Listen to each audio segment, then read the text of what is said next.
இன்று நான் ஒரு ஹாரர் சூப்பர் நேச்சுரல் ஃபிலிம் விளக்கப் போகிறேன். கவனத்திற்கு.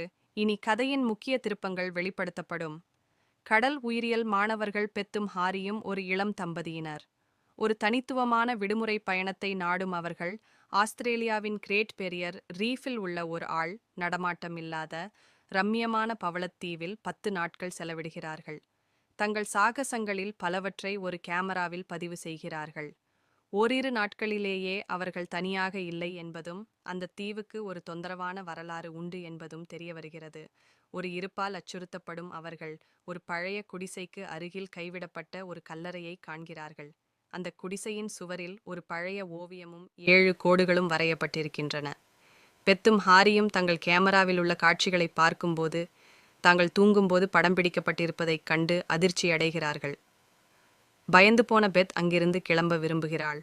ஆனால் ஹாரி சில குழந்தைகள் கேலி செய்வதாக நம்பி அங்கேயே தங்க நினைக்கிறான்.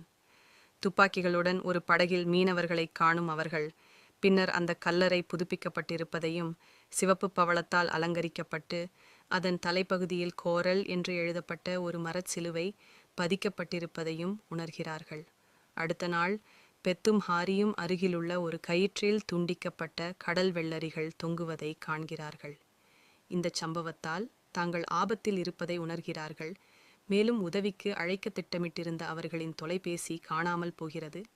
தொலைபேசியை தேடும்போது அவர்கள் முந்தைய நாள் பார்த்த ஸ்பைரோ மற்றும் எலியாஸ் என்ற 2 பைத்தியக்கார கிரேக்க மீனவர்களை சந்திக்கிறார்கள்.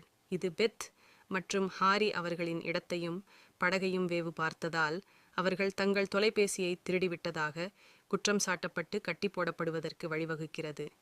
பெத் பாலியல் துன்புறுத்தலுக்கு ஆளாகிறாள். ஆனால் ஒரு பெண் பேய் தோன்றி ஒரு மீனவனை காயப்படுத்துகிறது. மீனவர்கள் தங்கள் படகில்